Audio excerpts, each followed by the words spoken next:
हाँ सखी। देखत है आजकल बड़ा पूजा पाठ में एकदम लीन रहल हो। का करी सखी, पियऊ पुजारी मिल गए बाड़े। पुजारी मिल गई हमें? हाँ साफ साफ बतावा हो। सुना। सुनावा। हमें राम नाम भोरवई सिखावे पिया।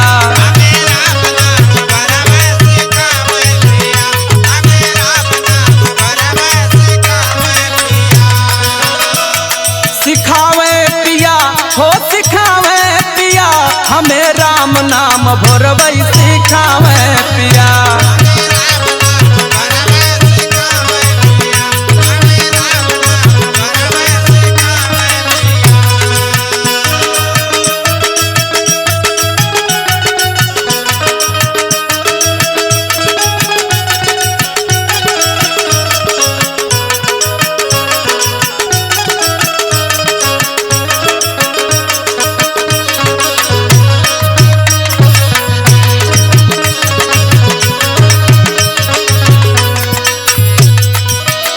और सुना सखी। सुनावा हो।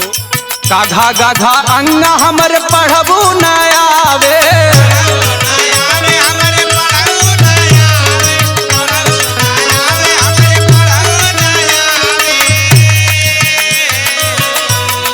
गाघा गाघा अंग हमर पढ़बू न आवे, हमें इंग्लिश में बतिया करावे पिया।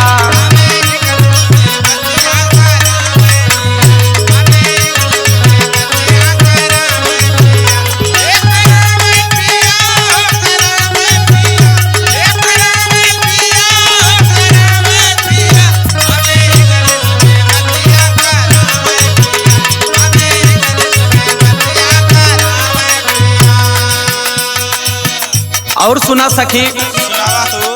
पिया का सिखावे ले। का हो। अंगना वो सारा हमरे डोलहू न आवे।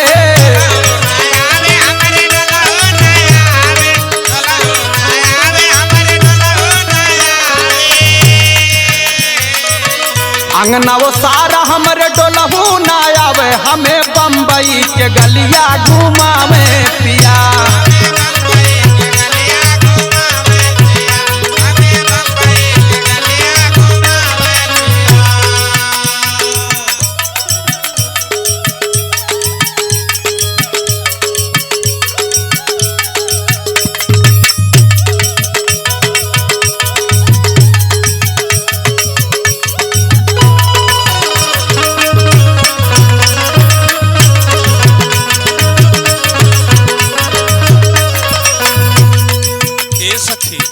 हाँ सखी। इतना गुण है उनके में हो।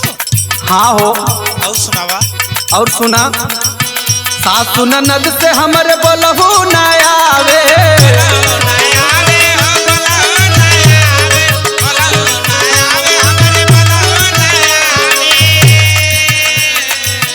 सासु ननद से हमरे बोलहू न आवे, हमें अफसर से बतिया करावे पिया।